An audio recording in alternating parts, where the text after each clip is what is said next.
Friends, आप सभी का बहुत बहुत स्वागत है मेरे YouTube चैनल ज्वाइन विद रोजगारशाला में। आज की वीडियो में मैं आपके लिए लेके आया हूं हमारी घटना चक्र पॉलिटी की जो सीरीज चल रही है उसी को मैं आगे बढ़ा रहा हूं। और आज का टॉपिक है हमारा राज्यपाल यानी कि गवर्नर। देखेंगे इसके बारे में।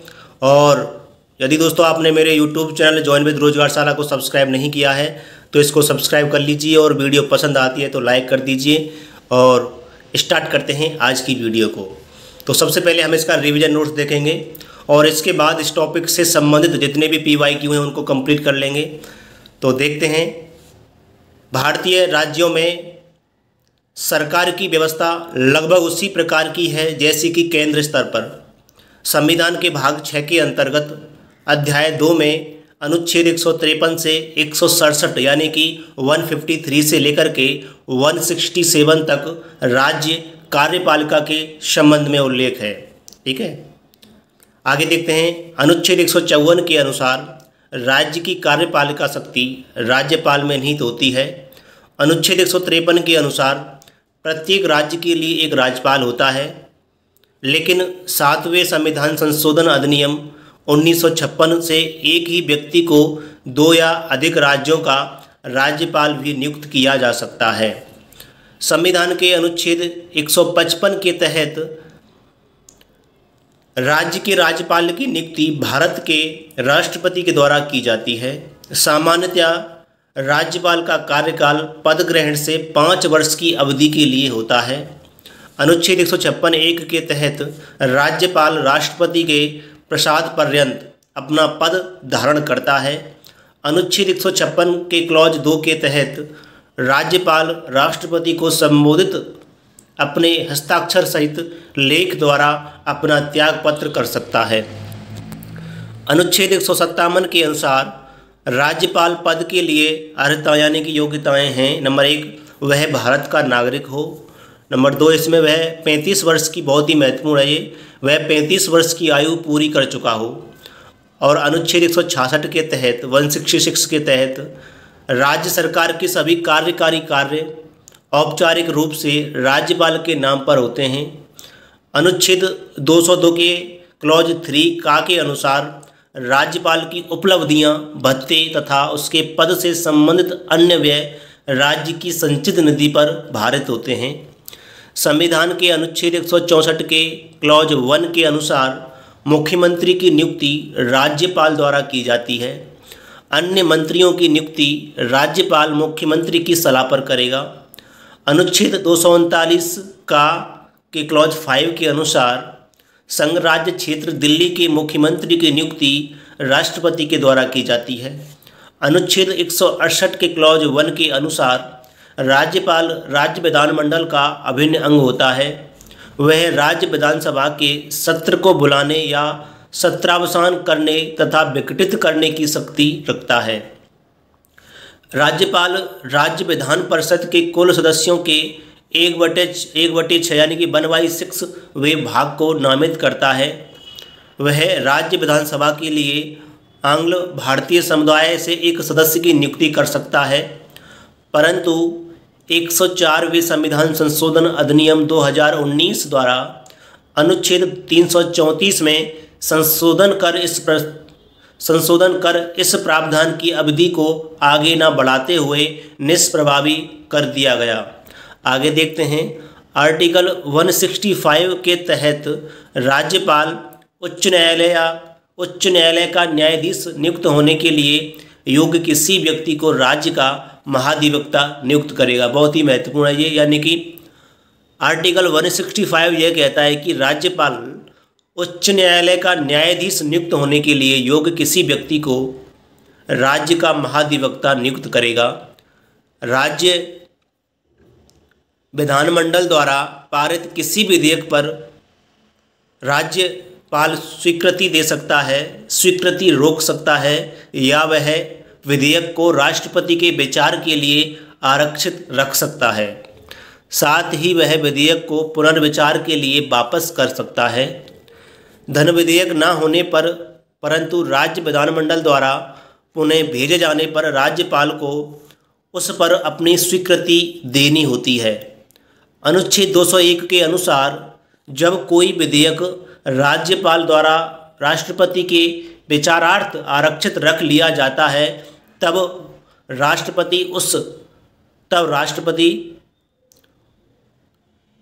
राष्ट्रपति यह घोषित करेगा कि वह विधेयक पर अनुमति देता है या अनुमति रोक लेता है। अनुच्छेद 213 के अनुसार जब राज्य विधानमंडल का सत्र न चल रहा हो तो राज्यपाल अध्यादेश प्रख्यापित कर सकता है। आर्टिकल 161 के अनुसार किसी राज्य के राज्यपाल को उस राज्य की कार्यपालिका विधि के विरुद्ध किसी अपराध के लिए दंड को क्षमा, उसका प्रविलंबन, विराम या परिहार करने की अथवा दंडादेश के निलंबन, परिहार या लघुकरण की शक्ति प्राप्त है। सरोजिनी नायडू भारत की प्रथम महिला थी जिन्हें राज्यपाल पद पर नियुक्त किया गया था। बहुत ही महत्वपूर्ण लाइन, यानी कि सरोजिनी नायडू भारत की प्रथम महिला थी जिन्हें राज्यपाल पद पर नियुक्त किया गया था। दोस्तों, इस टॉपिक का जितना भी रिवीजन नोट्स था वो आपके लिए कंप्लीट करा दिया है। अब इसी टॉपिक से संबंधित जितना भी PYQ दिया गया है इसमें उसको कंप्लीट करते हैं। दोस्तों, अगर आपको वीडियो पसंद आ रही है तो प्लीज़ चैनल को सब्सक्राइब कर लीजिए और वीडियो को लाइक भी कर सकते हैं और कमेंट भी कर सकते हैं। स्टार्ट करते हैं PYQ के सेशन को। तो पहला क्वेश्चन है इसमें कि संविधान के मसौदे में निर्वाचित राज्यपालों के प्रावधानों की मूल योजना को छोड़ दिया गया था, क्योंकि पहला स्टेटमेंट है इसमें, इसका तात्पर्य होता है एक दूसरा निर्वाचन। दूसरा स्टेटमेंट है कि निर्वाचन प्रमुख राजनीतिक मुद्दों पर लड़ा जाता है। और तीसरा है इसमें, निर्वाचित राज्यपाल अपने को मुख्यमंत्री से बड़ा मानता है। और चौथा है, राज्यपाल को संसदीय प्रणाली के अधीन ही कार्य करना पड़ता है। बहुत ही महत्वपूर्ण क्वेश्चन है ये। इसका सही और सटीक आंसर विकल्प सी हो जाएगा, यानी कि दूसरा इसमें गलत है और तीनों यानी कि 1, 3 और 4 इसमें सही हैं। देखते हैं आगे इसका विश्लेषण कह रहा है कि संविधान सभा में इस बात पर काफ़ी बहस हुई कि राज्य का राज्यपाल नियुक्त हो या निर्वाचित। कृष्णामाचारी, BG खैर, GB पंत जैसे नेता निर्वाचित राज्यपाल के पक्ष में थे, जबकि अंबेडकर, जवाहरलाल नेहरू जैसे नेता नामित राज्यपाल के पक्ष में थे। अंततः देश की परिस्थितियों एवं आम सहमति के आधार पर नामित राज्यपाल का प्रावधान किया गया और निर्वाचित प्रावधान की मूल योजना को छोड़ दिया गया, क्योंकि इसमें कई पॉइंट दिए गए हैं। क्योंकि नंबर 1 पॉइंट है अनावश्यक निर्वाचन व्यय बढ़ेगा। नंबर 2 पॉइंट है निर्वाचन के दुष्परिणामों से बचा जा सकेगा। और तीसरा पॉइंट है इसमें राजनीतिक महत्वाकांक्षाएं द्वंद्व एवं संघर्ष को जन्म देंगी। और चौथा है इसमें केंद्र का राज्यों पर प्रभावी नियंत्रण ना हो सकेगा। और 5वां है इसमें अलगाववाद को बढ़ावा मिलेगा। देखते हैं दूसरा क्वेश्चन क्या कह रहा है। क्वेश्चन कह रहा है कि राज्य सरकार का कार्यकारी अध्यक्ष यानी कि संवैधानिक प्रमुख कौन है। बहुत ही महत्वपूर्ण और क्वेश्चन है। इसका सही और सटीक आंसर विकल्प बी हो जाएगा। राज्यपाल होता है राज्य सरकार का कार्यकारी और संवैधानिक प्रमुख। देखते हैं इसका विश्लेषण। संविधान के अनुच्छेद 154 के क्लॉज 1 के अनुसार राज्य की कार्यपालिका शक्ति राज्यपाल में निहित होगी, जिसका प्रयोग वह इस संविधान के अनुसार स्वयं या अपने अधीनस्थ अधिकारियों के द्वारा करेगा। इस प्रकार राज्य सरकार की संवैधानिक प्रमुख राज्य सरकार का संवैधानिक प्रमुख राज्यपाल होता है। अनुच्छेद 155 के अनुसार राज्य के राज्यपाल को राष्ट्रपति अपने हस्ताक्षर और मुद्रा सहित अधिपत्र द्वारा नियुक्त करता है। तीसरा क्वेश्चन देखते हैं क्या कह रहा है। क्वेश्चन कह रहा है कि निम्नलिखित में से कौन राज्यपाल की नियुक्ति करता है। इसका सही और सटीक आंसर विकल्प डी हो जाएगा, भारत के राष्ट्रपति। चौथा क्वेश्चन है कि किसी राज्य का राज्यपाल नियुक्त किया जाता है, तो इसका सही और सटीक आंसर विकल्प सी हो जाएगा, रिपीटेड क्वेश्चन, राष्ट्रपति के द्वारा। अगला क्वेश्चन है 5वां, किसी राज्य में राज्यपाल की नियुक्ति संविधान के अनुच्छेद किसके तहत है, तो इसका सही और सटीक आंसर विकल्प सी हो जाएगा, आर्टिकल 155 के तहत। देखते हैं 6वां क्वेश्चन क्या कह रहा है। क्वेश्चन कह रहा है कि भारत के एक राज्य के राज्यपाल से संबंधित निम्न कथनों पर ध्यान दीजिए। तो पहला स्टेटमेंट है इसमें, उसे जन्म से भारत का नागरिक होना चाहिए। दूसरा स्टेटमेंट, उसकी आयु कम से कम 35 वर्ष होनी चाहिए।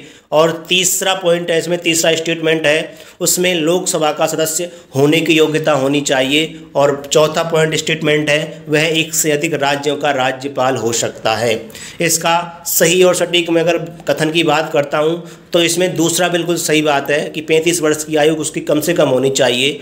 और ये बात भी बिल्कुल सही है कि वह एक से अधिक राज्यों का राज्यपाल हो सकता है। तो इसका विकल्प डी सही आंसर हो जाएगा। देखते हैं इसका विश्लेषण क्या कह रहा है। विश्लेषण कह रहा है कि संविधान के अनुच्छेद 157 के अनुसार राज्यपाल नियुक्त होने के लिए 2 योग्यता यानी कि अर्हताएँ हैं। नंबर 1, वह भारत का नागरिक हो। नंबर 2, वह 35 वर्ष की आयु पूरी कर चुका हो। उपर्युक्त कथन से स्पष्ट है कि राज्यपाल पद के लिए जन्म से भारत का नागरिक होना आवश्यक नहीं है। 7वें संविधान संशोधन 1956 के माध्यम से अनुच्छेद 153 के परंतुक के रूप में यह प्रावधान किया गया है कि एक ही व्यक्ति को 2 या अधिक राज्यों का राज्यपाल नियुक्त किया जा सकता है। अतः अभीष्ट उत्तर विकल्प डी होगा। देखते हैं अगला 7वां क्वेश्चन क्या कह रहा है। क्वेश्चन कह रहा है कि भारतीय संविधान में निम्नलिखित में से कौन सा एक अनुच्छेद भारत में राज्य के एक राज्यपाल के रूप में एक व्यक्ति की नियुक्ति के लिए योग्यता निर्धारित करता है। बहुत ही अच्छा क्वेश्चन है ये। तो इसका सही और सटीक आंसर विकल्प बी हो जाएगा, आर्टिकल 157। इसका विश्लेषण हम पिछले वाले क्वेश्चन में देख चुके हैं। इस अगला क्वेश्चन है 8वां क्वेश्चन कह रहा है कि निम्न पर विचार कीजिए एवं नीचे दिए गए कोटों का प्रयोग करते हुए सही उत्तर का चयन कीजिए। पहला स्टेटमेंट है इसमें, यानी कि कह रहा है राज्यपाल अपना पद ग्रहण करने से पूर्व शपथ लेगा या प्रतिज्ञान करेगा। अच्छा, दूसरा स्टेटमेंट कह रहा है कि शपथ या प्रतिज्ञान का प्रारूप भारतीय संविधान की 3री अनुसूची में है। और तीसरा स्टेटमेंट कह रहा है कि राज्यपाल उच्च न्यायालय के मुख्य न्यायाधीश या उसकी अनुपस्थिति में ज्येष्ठतम न्यायाधीश के समक्ष शपथ या प्रतिज्ञान करेगा। और चौथा पॉइंट कह रहा है इसमें, चौथा स्टेटमेंट, शपथ या प्रतिज्ञान की प्रक्रिया भारतीय संविधान के अनुच्छेद 159 में दी गई है। तो इसका सही और सटीक आंसर विकल्प बी हो जाएगा, यानी कि दूसरा स्टेटमेंट इसमें गलत है। देखिए, शपथ या प्रतिज्ञान का प्रारूप भारतीय संविधान की 3री अनुसूची में राज्यपाल के बारे में नहीं है, ना ही राज्यपाल के बारे में है, ना ही उपराष्ट्रपति के बारे में है और ना ही राष्ट्रपति के बारे में है। इनका अलग से अनुच्छेदों में प्रावधान शपथ के बारे में दिया गया है, इसलिए इसका सही आंसर विकल्प बी हो जाएगा। तो देखते हैं इसका विश्लेषण क्या कह रहा है। विश्लेषण कह रहा है कि अनुच्छेद 159 के अनुसार प्रत्येक राज्यपाल अपना पद ग्रहण करने से पहले उस राज्य के उच्च न्यायालय के मुख्य न्यायाधीश या उसकी अनुपस्थिति में उस न्यायालय के उपलब्ध ज्येष्ठतम न्यायाधीश के समक्ष शपथ लेगा या प्रतिज्ञान करेगा। राज्यपाल के शपथ या प्रतिज्ञान का प्रारूप अनुच्छेद 159 में दिया गया है, न कि भारतीय संविधान की 3री अनुसूची में। देखते हैं 9वां क्वेश्चन क्या कह रहा है। क्वेश्चन कह रहा है कि निम्नलिखित में से कौन राज्यपाल को पद की शपथ ग्रहण करवाता है। तो आपको पता होना चाहिए, इसका सही और सटीक आंसर विकल्प ए हो जाएगा, भारत का राष्ट्रपति। ठीक है, नहीं सॉरी, इसका सही आंसर नहीं, इसका राष्ट्रपति नहीं कराते हैं, इसको शपथ दिलाते हैं हमारे जो उच्च न्यायालय के मुख्य न्यायाधीश होते हैं, वो शपथ दिलाते हैं। नहीं, लेकिन नियुक्ति राष्ट्रपति करता है। कौन? राष्ट्रपति नियुक्ति करता है, लेकिन शपथ उच्च न्यायालय का मुख्य न्यायाधीश कराते हैं। ठीक है, सॉरी इसके लिए। अगला क्वेश्चन देखते हैं। 10वां क्वेश्चन कह रहा है कि किसी राज्य के गवर्नर के संबंध में निम्न कथनों पर विचार कीजिए। तो पहला कथन है इसका कि उसे राष्ट्रपति नियुक्त करते हैं। दूसरा है कि राष्ट्रपति की इच्छा अनुसार वह पद पर रहते हैं। तीसरा है इसमें उनमें राज्य की कार्यपालिका शक्ति निहित है। और चौथा कह रहा है कि सामान्यतः वह 5 वर्ष के लिए पद पर रहते हैं। तो इसका सही आंसर चारों हो जाएगा, क्योंकि उसे राष्ट्रपति कह रहा था ना, राष्ट्रपति नियुक्त करते हैं। राष्ट्रपति की इच्छा के अनुसार वह पद पर रहते हैं और उसके पास राज्य की कार्यपालिका शक्ति होती है और वह 5 वर्ष के लिए ही चुने जाते हैं। तो इसका सही आंसर विकल्प डी हो जाएगा। चारों आंसर इसमें सही हैं। देखते हैं, यानी कि चारों स्टेटमेंट सही हैं।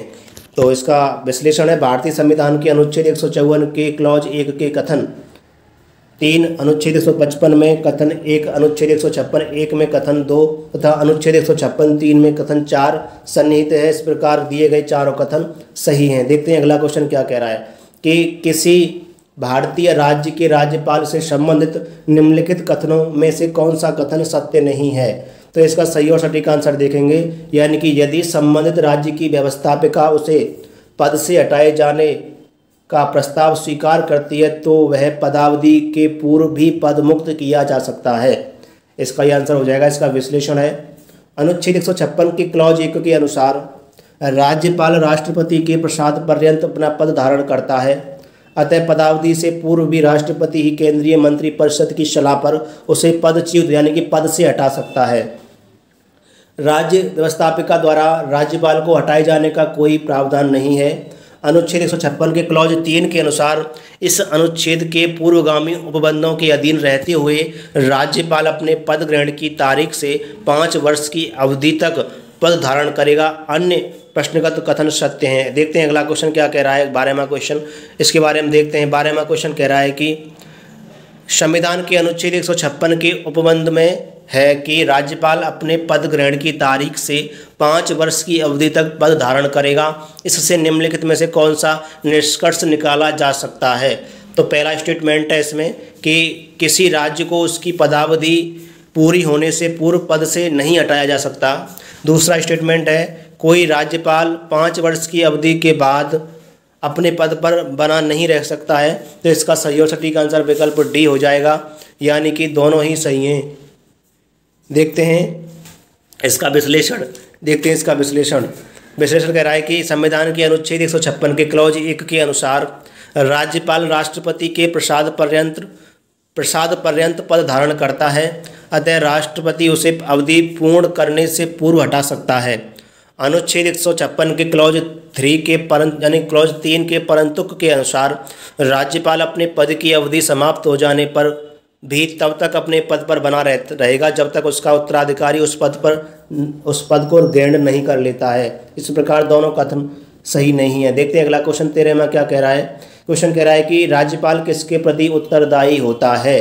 तो इसका सही और सटीक आंसर विकल्प बी हो जाएगा, राष्ट्रपति के। इसका विश्लेषण है, अनुच्छेद 155 के अनुसार राज्यपाल की नियुक्ति राष्ट्रपति द्वारा की जाती है और अनुच्छेद 156 के क्लॉज 1 के तहत वह राष्ट्रपति के प्रसाद पर्यंत अपना पद धारण करता है। इस प्रकार एक ओर तो वह राज्य शासन का मुखिया होता है और दूसरी ओर केंद्र सरकार यानी राष्ट्रपति के प्रतिनिधि के रूप में कार्य करता है तथा राष्ट्रपति के प्रति उत्तरदायी होता है। देखते हैं 14वां क्वेश्चन क्या कह रहा है।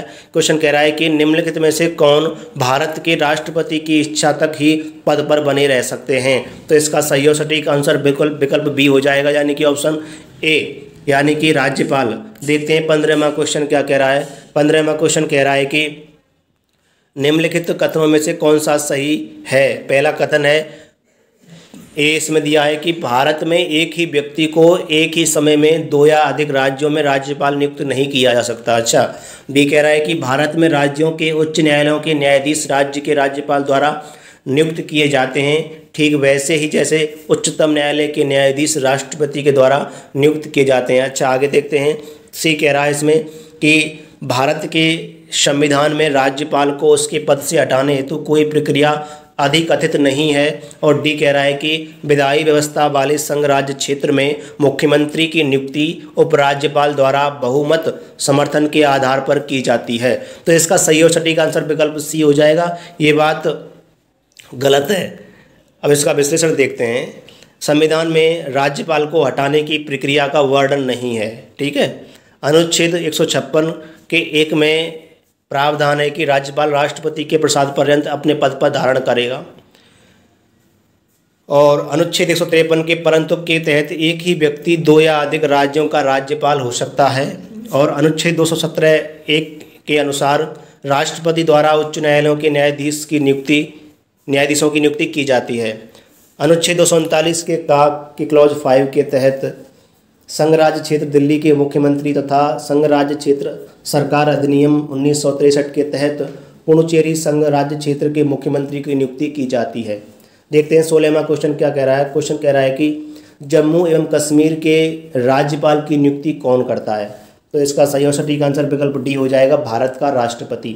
इसका विश्लेषण है, जम्मू एवं कश्मीर राज्य को संविधान के अनुच्छेद 370 के तहत भारत के अन्य राज्यों से अलग विशेष राज्य का दर्जा प्रदान किया गया था। इसी परिप्रेक्ष्य में पहले वहाँ की कार्यपालिका के प्रधान का चुनाव भारत के राष्ट्रपति द्वारा न होकर जम्मू एवं कश्मीर की विधानसभा द्वारा किया जाता था, किंतु इस विषमता को 1965 में समाप्त कर दिया गया।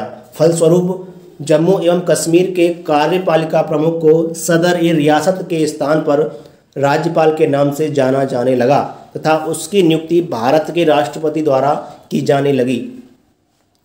जम्मू एवं कश्मीर पुनर्गठन अधिनियम 2019 के तहत 31 अक्टूबर 2019 से जम्मू और कश्मीर राज्य को दो संघ राज्य क्षेत्रों यानी कि जम्मू एवं कश्मीर तथा लद्दाख के रूप में पुनर्गठित कर वहां उपराज्यपालों का प्रावधान किया गया है, जिनकी नियुक्ति राष्ट्रपति के द्वारा की जाती है। अगला क्वेश्चन देखते हैं।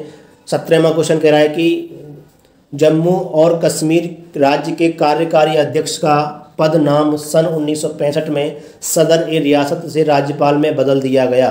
तो इसका सही और सटीक आंसर विकल्प सी हो जाएगा, जम्मू और कश्मीर राज्य के संविधान में 6ठे संशोधन के द्वारा। देखते हैं इसका विश्लेषण क्या कह रहा है। विश्लेषण कह रहा है कि जम्मू और कश्मीर राज्य के संविधान में 6ठे संवैधानिक संशोधन द्वारा 1965 में वहाँ राज्य के कार्यकारी अध्यक्ष का पद नाम सदर-ए-रियासत से राज्यपाल में बदल दिया गया तथा प्रधानमंत्री मुख्यमंत्री के रूप में पुनः स्थापित हुआ।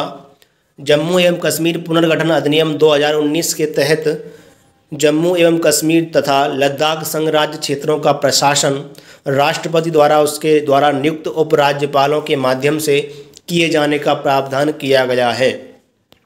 देखते हैं 18वां क्वेश्चन क्या कह रहा है कि भारत में संघ राज्यों का प्रशासन होता है। भारत में संघ राज्यों का प्रशासन होता है, तो इसका सही और सटीक आंसर विकल्प ए हो जाएगा, राष्ट्रपति द्वारा। इसका विश्लेषण है, संविधान के अनुच्छेद 239 के क्लॉज 1 के अनुसार संसद द्वारा बनाई गई विधि द्वारा यथा अन्यथा उपबंधित की सिवाय प्रत्येक संघ राज्य क्षेत्र का प्रशासन राष्ट्रपति द्वारा किया जाएगा और वह अपने द्वारा ऐसे पदाभिमान सहित जो वह विनिर्दिष्ट करे नियुक्त किए गए प्रशासक के माध्यम से कार्य करेगा। अगला 19वां क्वेश्चन है कि केंद्र शासित प्रदेश लद्दाख का प्रथम लेफ्टिनेंट गवर्नर किसे नियुक्त किया गया। तो इसका सही और सटीक आंसर विकल्प बी हो जाएगा, राधा कृष्ण माथुर। इसका विश्लेषण है, संघराज्य क्षेत्र लद्दाख के पहले लेफ्टिनेंट गवर्नर उपराज्यपाल के रूप में 31 अक्टूबर 2019 को पूर्व मुख्य सूचना आयुक्त राधा कृष्ण माथुर को नियुक्त किया गया है। अगला 20वां क्वेश्चन है कि राज्यपाल के वेतन और भत्ते दिए जाते हैं। इसका सही और सटीक आंसर विकल्प ये हो जाएगा, कंसोलिडेटेड फंड ऑफ स्टेट से। किसे? कंसोलिडेटेड फंड ऑफ स्टेट से, यानी कि राज्य की संचित निधि से दिए जाते हैं। इसका विश्लेषण है, राज्य की परिलब्धियां, भत्ते तथा उसके पद से संबंधित अन्य व्यय राज्य की संचित निधि कंसोलिडेटेड फंड ऑफ स्टेट पर भारित होते हैं। यह बात अनुच्छेद 202 के क्लॉज 3 में कही गई है। देखते हैं अगला 21वां क्वेश्चन क्या कह रहा है। 21वां क्वेश्चन कह रहा है कि जब एक ही व्यक्ति को 2 या अधिक राज्यों का राज्यपाल नियुक्त किया जाता है तो उस राज्यपाल को संदेह उपलब्धियां और भत्ते होंगे।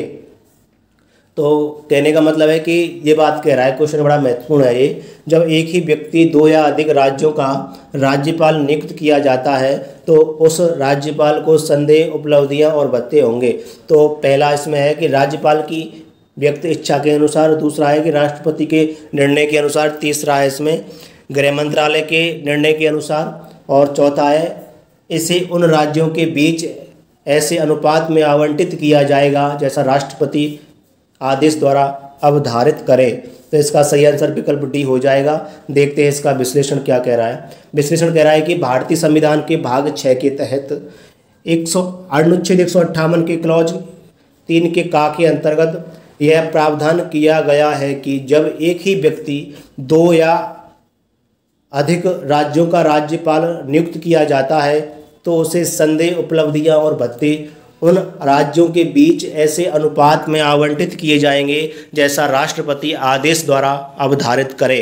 देखते हैं 22वां क्वेश्चन क्या कह रहा है। क्वेश्चन कह रहा है कि निम्नलिखित में से कौन सी किसी राज्य के राज्यपाल को दी गई विवेकाधीन शक्तियां हैं। पहला स्टेटमेंट है इसमें, भारत के राष्ट्रपति को राष्ट्रपति शासन अधिरोपित करने के लिए रिपोर्ट भेजना। दूसरा है इसमें मंत्रियों की नियुक्ति करना। और तीसरा है राज्य विधानमंडल द्वारा पारित कतिपय विधेयकों को भारत के राष्ट्रपति के विचार के लिए आरक्षित रखना। और चौथा है इसमें राज्य सरकार के कार्य संचालन के लिए नियम बनाना। तो इसमें सही और सटीक आंसर विकल्प बी हो जाएगा। 1 और 3 इसमें सही हैं। देखते हैं इसका विश्लेषण क्या कह रहा है कि संविधान के अनुच्छेद 356 के क्लॉज 1 के अनुसार यदि राष्ट्रपति का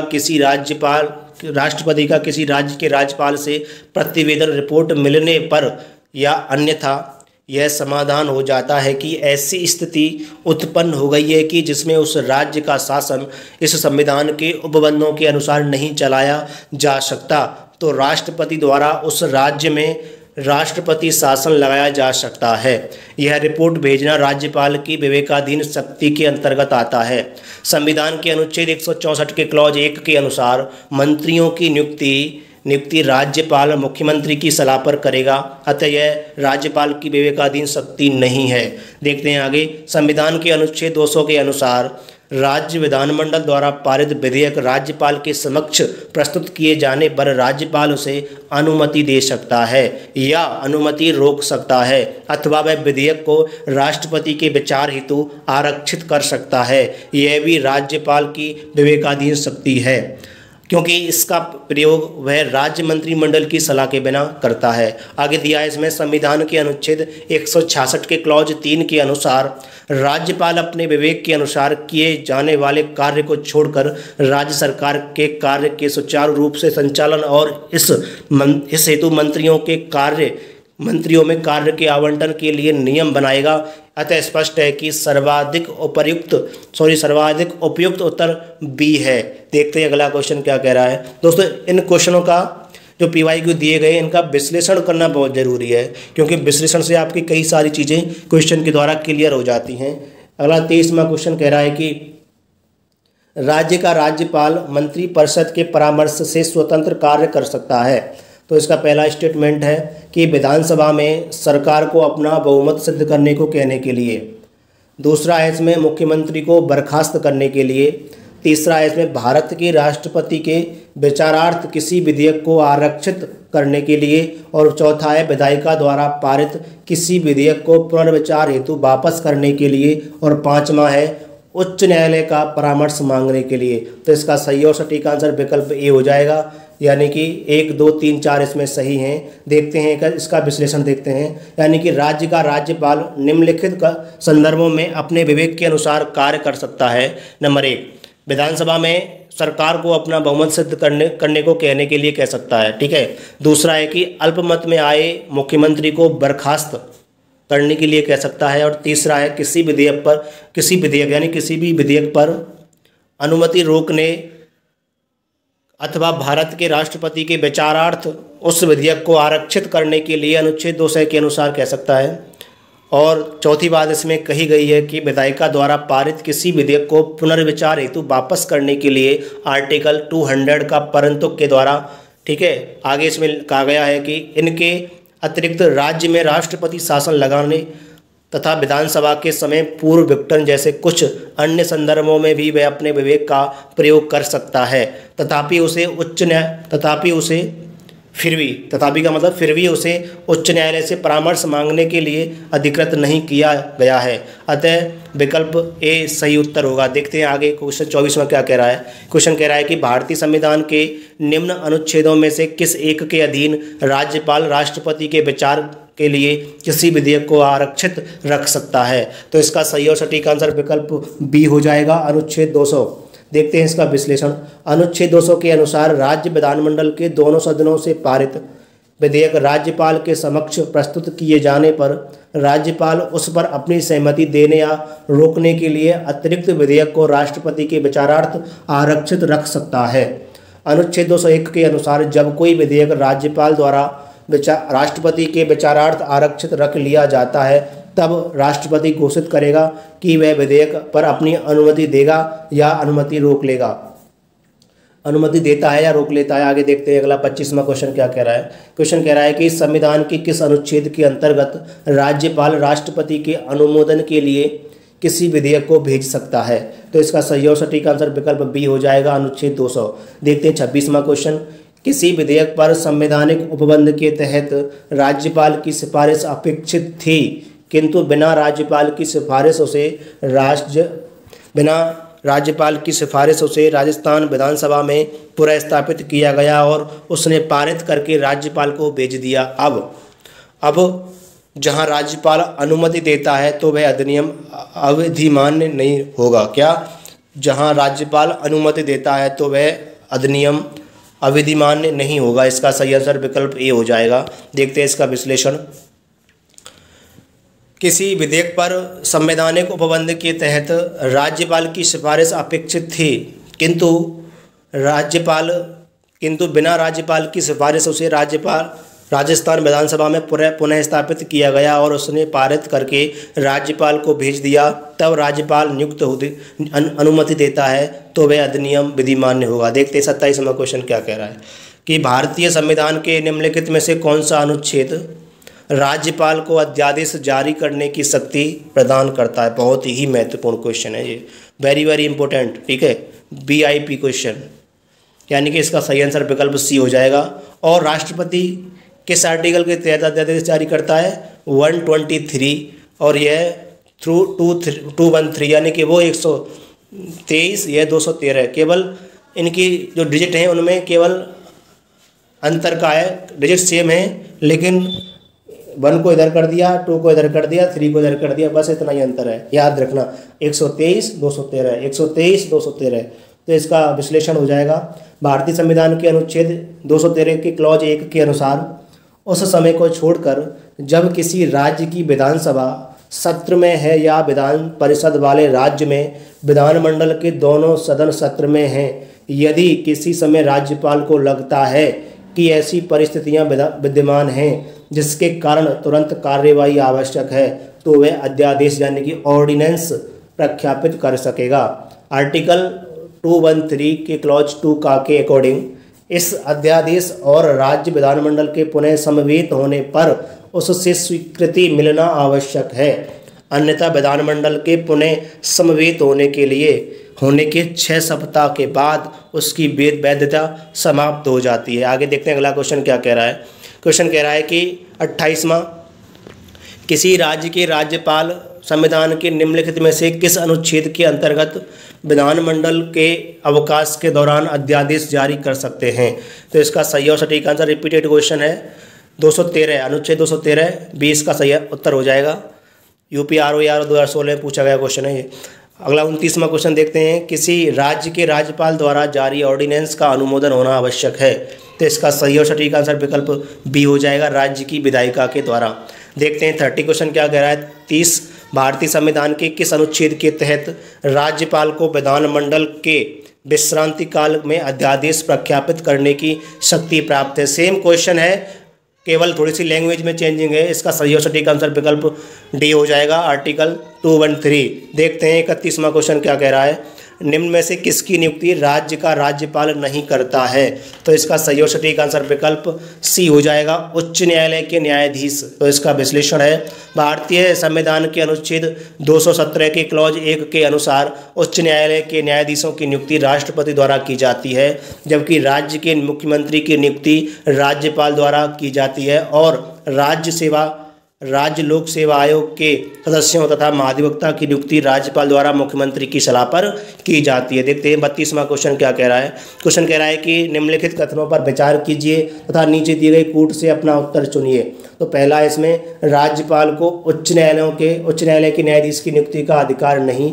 दूसरा है वह विधानमंडल का हिस्सा नहीं। आगे देखते हैं तीसरा, इसमें उन्हें परिषद में कुछ सदस्यों को मनोनीत करने का अधिकार है, और चौथा है उसके पास कोई न्यायिक शक्ति नहीं है। इसका सही और सटीक आंसर विकल्प बी हो जाएगा, यानी कि 1 और 3 ये सही है। इसका विश्लेषण देखते हैं, यानी कि राज्यपाल को उच्च न्यायालय के न्यायाधीश की नियुक्ति का अधिकार नहीं है, क्योंकि अनुच्छेद 217 के क्लॉज 1 के अनुसार उच्च न्यायालय के न्यायाधीश की नियुक्ति राष्ट्रपति द्वारा की जाती है। भारतीय संविधान के अनुच्छेद 171 के अनुसार विधान परिषद की सदस्य संख्या के लगभग 1/6 भाग को साहित्य, विज्ञान, कला, सहकारिता और समाज सेवा में विशेष ज्ञान या व्यावहारिक अनुभव रखने वाले व्यक्तियों में से राज्यपाल द्वारा मनोनीत किया जाता है। अनुच्छेद 168 के क्लॉज 1 के अंतर्गत राज्यपाल राज्य विधानमंडल का हिस्सा है तथा अनुच्छेद 161 के अनुसार राज्यपाल को क्षमा आदि की और कुछ मामलों में दंडादेश के निलंबन, परिहार और लघुकरण की शक्ति, न्यायिक शक्ति प्राप्त है। अगला क्वेश्चन देखते हैं। 33वां क्वेश्चन क्या कह रहा है? 33, राज्यपालों के संदर्भ में निम्न में से कौन सा एक कथन सत्य नहीं है? तो इसका सही और सटीक आंसर विकल्प बी हो जाएगा। वह मृत्युदंड को क्षमा कर सकता है। ये बात बिल्कुल गलत है, उसको मृत्युदंड को क्षमा करने की कोई शक्ति प्राप्त नहीं है। इसका विश्लेषण देखते हैं। राज्यपाल अनुच्छेद 168 के तहत राज्य की विधायिका का अंग होता है।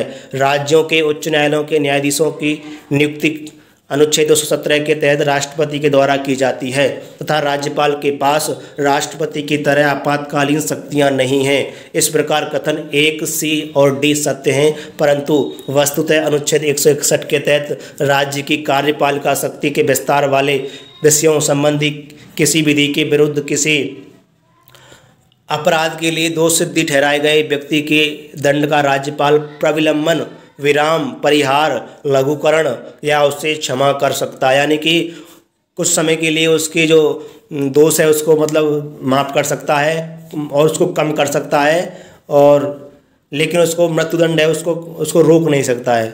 वो अधिकार केवल भारत के राष्ट्रपति जी के पास ही है। और आर्टिकल किसके तहत पता है आपको? आर्टिकल मुझे जहाँ तक याद आ रहा है 72 में ये बात की गई है। सही बात है। दंड का प्रविलंबन, विराम, परिहार, लघुकरण यहाँ उसे क्षमा कर सकता है, अथवा दंडादेश जिसमें मृत्यु दंडादेश डेथ सेंटेंस शामिल है का निलंबन, परिहार या लघुकरण कर सकता है, परंतु मृत्यु दंडादेश को वह क्षमा नहीं कर सकता है।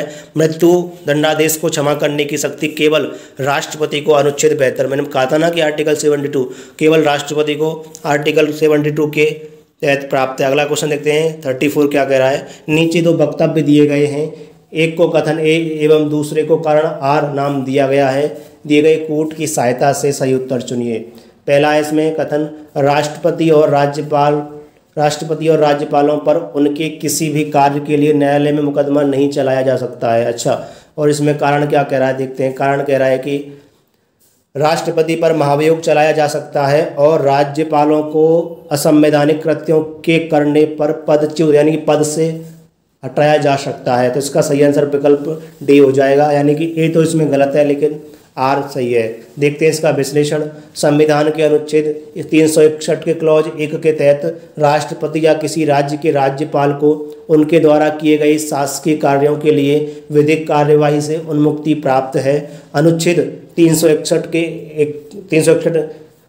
के क्लॉज 2 के अनुसार अपने कार्यकाल के दौरान राष्ट्रपति या राज्यपालों के विरुद्ध किसी भी न्यायालय में आपराधिक दंडिक मुकदमा नहीं चलाया जा सकता है, परंतु अनुच्छेद 361 के क्लॉज 4 के प्रावधान के तहत उनके द्वारा व्यक्तिगत हैसियत से किए गए कार्य के संबंध में उनके विरुद्ध अनुतोष का दावा करने वाली दीवानी सिविल मुकदमा तत्संबंधी विस्तृत लिखित सूचना उन्हें या उनके कार्यालय में देने के 2 माह पश्चात चलाया जा सकता है। इस प्रकार प्रश्नगत कथन सही नहीं है, जबकि कारण संवैधानिक प्रावधानों के तहत सही है। अभीष्ट उत्तर विकल्प डी होगा। देखते हैं 35वां क्वेश्चन क्या कह रहा है। निम्नलिखित कथनों पर विचार कीजिए। पहला स्टेटमेंट है इसमें, किसी राज्य के राज्यपाल के विरुद्ध उसकी पदावधि के दौरान किसी न्यायालय में दंडिक कार्यवाही संस्थित नहीं की जा सकती, यानी कि नहीं चलाई जा सकती। दूसरा कथन कह रहा है कि किसी राज्य के राज्यपाल की परिलब्धियां और भत्ते उसकी पदावधि के दौरान कम नहीं किए जाएंगे। तो इसका सही और सटीक आंसर विकल्प डी सी हो जाएगा, क्योंकि ये दोनों बात इसमें सही हैं। देखते हैं इसका विश्लेषण। कथन 1 संविधान के अनुच्छेद 361 के संदर्भ में तथा कथन 2 अनुच्छेद 158 के संदर्भ में सही है। अनुच्छेद 361 के खंड 2 में यह उपबंधित है कि राष्ट्रपति या राज्यपाल के विरुद्ध उसकी पदावधि के दौरान किसी न्यायालय में किसी भी प्रकार की दंडिक कार्यवाही संस्थित नहीं की जाएगी या चालू नहीं रखी जाएगी। भारतीय संविधान का अनुच्छेद 158 राज्यपाल के पद के लिए शर्तें विषय से संबंधित हैं। इसके खंड 4 के प्रावधान के अनुसार राज्यपाल की उपलब्धियां और भत्ते उसकी पदावधि के दौरान कम नहीं किए जाएंगे। इस प्रकार प्रश्नगत दोनों कथन सही हैं। देखते हैं अगला क्वेश्चन क्या कह रहा है। 36वां क्वेश्चन कह रहा है कि निम्नलिखित में से क्या सत्य नहीं है। पहला है इसमें राष्ट्रपति या राज्यपाल को शासकीय कार्यों के लिए विधिक कार्यवाही से उन्मुक्ति है। दूसरा है इसमें बी, कोई न्यायालय राज्यपाल को किसी कर्तव्य पालन के लिए विवश नहीं कर सकता। सी कह रहा है कि एक राज्यपाल को व्यक्तिगत कार्यों हेतु सिविल कार्यवाही लाने के लिए 2 मास की लिखित सूचना अवश्य देनी होगी। और डी कह रहा है कि मंत्रियों द्वारा राष्ट्रपति या राज्यपाल को दिए गए सलाह को जांचने के लिए न्यायालय अधिकृत हैं। तो इसका सही आंसर विकल्प डी हो जाएगा। देखते हैं इसका विश्लेषण। संविधान के अनुच्छेद 74 के 2 के अनुसार यानी कि 74 के क्लॉज 2 के अकॉर्डिंग इस प्रश्न की किसी न्यायालय में जांच नहीं की जाएगी कि क्या मंत्रियों ने राष्ट्रपति को कोई सलाह दी और यदि दी तो क्या दी। ऐसी ही व्यवस्था राज्यपाल के संदर्भ में अनुच्छेद 163 के क्लॉज 3 में प्रदान की गई है। अन्य सभी विकल्पों के कथन सही हैं। देखते हैं अगला 37 क्वेश्चन क्या कह रहा है। क्वेश्चन कह रहा है कि भारत के संविधान में निम्न में से किसके विरुद्ध अभियोग चलाने का प्रावधान नहीं है। तो इसका सही और सटीक आंसर विकल्प बी हो जाएगा, राज्य के राज्यपाल के विरुद्ध। इसका विश्लेषण है, राज्य के राज्यपाल राष्ट्रपति के प्रसाद पर्यंत अर्थात जब तक राष्ट्रपति की संवैधानिक इच्छा है पद धारण करते हैं, जबकि राष्ट्रपति उपराष्ट्रपति एवं भारत के मुख्य न्यायाधीश को पदावधि से पूर्व हटाने के लिए संसद में अभियोग चलाना या निर्धारित प्रक्रिया के अनुसार संकल्प पारित करना आवश्यक है। देखते हैं 38 क्वेश्चन क्या कह रहा है। क्वेश्चन कह रहा है कि भारत में किसी राज्य की राज्यपाल बनने वाली पहली महिला, बहुत ही महत्वपूर्ण क्वेश्चन, भारत में किसी राज्य की राज्यपाल बनने वाली पहली महिला। तो इसका सही आंसर विकल्प सी हो जाएगा, सरोजनी नायडू। इसका विश्लेषण है, सरोजनी नायडू भारत की प्रथम महिला हैं जिन्हें राज्यपाल पद पर नियुक्त किया गया। वह 15 अगस्त 1947 से 2 मार्च 1949 तक उत्तर प्रदेश यानी कि तत्कालीन संयुक्त प्रांत की राज्यपाल रही थी। अगला क्वेश्चन देखते हैं। क्वेश्चन 39, निम्नलिखित में से कौन स्वतंत्र भारत के किसी राज्य की प्रथम महिला राज्यपाल बनी। तो रिपीटेड क्वेश्चन है, तो इसका सही आंसर विकल्प ए हो जाएगा, यानी कि सरोजनी नायडू। देखते हैं 40 क्वेश्चन क्या कह रहा है। क्वेश्चन कह रहा है कि प्रतिवर्ष 13 फरवरी को महिला दिवस मनाया जाता है, स्मृति में किसकी स्मृति में। तो वही सेम क्वेश्चन, विकल्प सी सही आंसर, सरोजनी नायडू की स्मृति में। इसका विश्लेषण है, प्रतिवर्ष 13 फरवरी को सरोजनी नायडू की स्मृति में राष्ट्रीय महिला दिवस मनाया जाता है। सरोजनी नायडू का जन्म 13 फरवरी 1879 यानी कि 13 Feb 1879 को हुआ था। वे भारत के किसी राज्य की राज्यपाल बनने वाली पहली महिला थीं। अगला क्वेश्चन 41 कह रहा है कि पश्चिम बंगाल की प्रथम महिला राज्यपाल कौन थी। तो क्वेश्चन है आपका विकल्प बी, पद्मजा नायडू। क्या, पद्मजा नायडू। इसका विश्लेषण है, पश्चिम बंगाल की प्रथम महिला राज्यपाल पद्मजा नायडू 1956 से 1967 थी, जबकि यहाँ के प्रथम राज्यपाल चक्रवर्ती राजगोपालाचारी थे। वर्तमान में पश्चिम बंगाल के राज्यपाल जगदीप धनखड़ 30 जुलाई 2019 से हैं। विजय लक्ष्मी पंडित महाराष्ट्र की पहली महिला राज्यपाल यानी कि 1962 से 1964 थी। अगला क्वेश्चन देखते हैं 42, मध्य प्रदेश के निम्नांकित राज्यपालों में से कौन हरियाणा के मुख्यमंत्री रहे हैं। तो इसका सही आंसर विकल्प डी हो जाएगा, डॉक्टर भगवत दयाल शर्मा। इसका विश्लेषण है, डॉक्टर भगवत दयाल शर्मा हरियाणा राज्य के पहले मुख्यमंत्री 1966 से 67 रहे थे तथा वे 1980 से 1984 के दौरान मध्य प्रदेश के राज्यपाल थे। वे उड़ीसा के भी राज्यपाल 1977 से 1980 रहे थे। तो अगला क्वेश्चन 43 कह रहा है कि राजस्थान के राज्यपाल जिन्हें बर्खास्त किया गया था, इसका सही और सटीक आंसर विकल्प बी हो जाएगा, रघुकुल तिलक। इसका विश्लेषण है, भारत में सर्वप्रथम बर्खास्त किए गए राज्यपाल तमिलनाडु के राज्यपाल प्रभुदास पटवारी थे, जिन्हें अक्टूबर 1980 में बर्खास्त किया गया था। अगस्त 1981 में राजस्थान के राज्यपाल रघुकुल तिलक को बर्खास्त किया गया था, जो कि राजस्थान के ऐसे पहले राज्यपाल थे। देखते हैं अगला 44 क्वेश्चन क्या कह रहा है, निम्नलिखित में से किस एक का यह सुझाव था कि राज्यपाल को उस राज्य के बाहर का एक प्रतिष्ठित व्यक्ति होना चाहिए और उसे एक ऐसा तटस्थ व्यक्ति होना चाहिए जिसके गहन राजनीतिक जुड़ाव ना हो और या उसने हाल के पिछले वर्षों में राजनीति में भाग नहीं लिया हो। तो इसका सही आंसर विकल्प सी हो जाएगा, सरकारी आयोग। 1983 में ये बात कही गई थी। देखते हैं इसका विश्लेषण। सरकारी आयोग ने यह अनुशंसा की थी कि राज्यपाल को उस राज्य के बाहर का एक प्रतिष्ठित व्यक्ति होना चाहिए और उसे एक ऐसा तटस्थ व्यक्ति होना चाहिए जिसके गहन राजनीतिक जुड़ाव ना हो या उसने हाल ही के पिछले वर्षों में राजनीति में भाग नहीं लिया हो। ध्यातव्य है कि बदलते हुए सामाजिक आर्थिक परिदृश्य में केंद्र और राज्यों के मध्य मौजूद व्यवस्थाओं की कार्यप्रणाली की समीक्षा की दृष्टि से भारत सरकार ने 9 जून 1983 को न्यायमूर्ति R.S. सरकारिया की अध्यक्षता में अन्य सदस्य बी शिवरामन एवं डॉक्टर S.R. सेन एक आयोग गठित किया था। दोस्तों, जो हमारा राज्यपाल का टॉपिक था उसका मैंने आपके लिए रिवीजन नोट्स करा दिया है और इसके जितने भी PYQ थे महत्वपूर्ण क्वेश्चन, यानी कि यहाँ से आपके क्वेश्चन आउट राज्यपाल से संबंधित जितने भी क्वेश्चन हैं वो मुझे ऐसा लगता है कि यहीं से आएंगे।